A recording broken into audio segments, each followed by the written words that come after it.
do Senhor Jesus. E neste momento nós queremos meditar na palavra de Deus, encontrada no livro de 1 Samuel, capítulo 1, do versículo 9 até o versículo de número 17. E nós queremos falar esta tarde sobre um tema específico, os 7 passos de uma mulher em busca de vitória. Ana foi uma mulher que buscou vitória da parte de Deus. Ana foi uma mulher que se colocou na presença de Deus diante da situação difícil que ela se encontrava. Ana buscou a presença de Deus e alcançou vitória. E o primeiro passo que Ana fez foi se levantar, porque o versículo de número 9 diz que Ana se levantou. Diante das afrontas que ela recebia de Penina, ela se levantou. Diante do problema que ela se enfrentava, ela se levantou. E você tem se levantado diante dos problemas ou tem deixado eles te suprimir? Nós precisamos nos levantar diante dos problemas, nos posicionar, porque o Senhor pode fazer grandes coisas através do nosso posicionamento, através da nossa ousadia em não nos deixar deter por eles. O primeiro passo de Ana foi se levantar. O segundo, diz o versículo de número 10, que ela com amargura de alma orou ao Senhor. Ana orou. Nós precisamos nos levantar e precisamos orar. Buscar a presença do Todo-Poderoso, buscar a presença de Deus para nós alcançarmos vitória.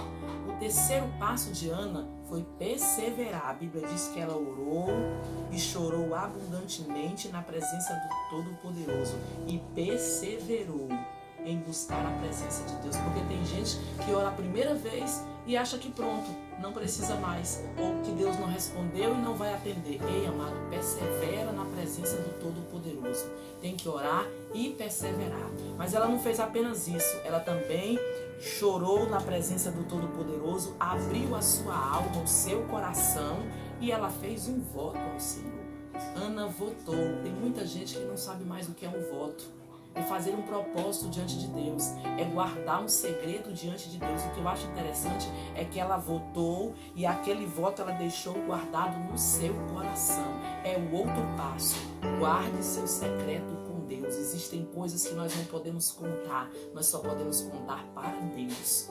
A missão de Ana foi vencer a repreensão e a incompreensão, porque quando ela começou a orar em secreto diante de Deus, Eli, o sacerdote, estava lá, e o que aconteceu? Ele a teve por embriagada, ou seja, Ana foi incompreendida, foi repreendida, porque Eli ainda procurou, ainda disse para ela: como você pode estar embriagada a esse horário? Mas Ana não se deteve diante da sua posição.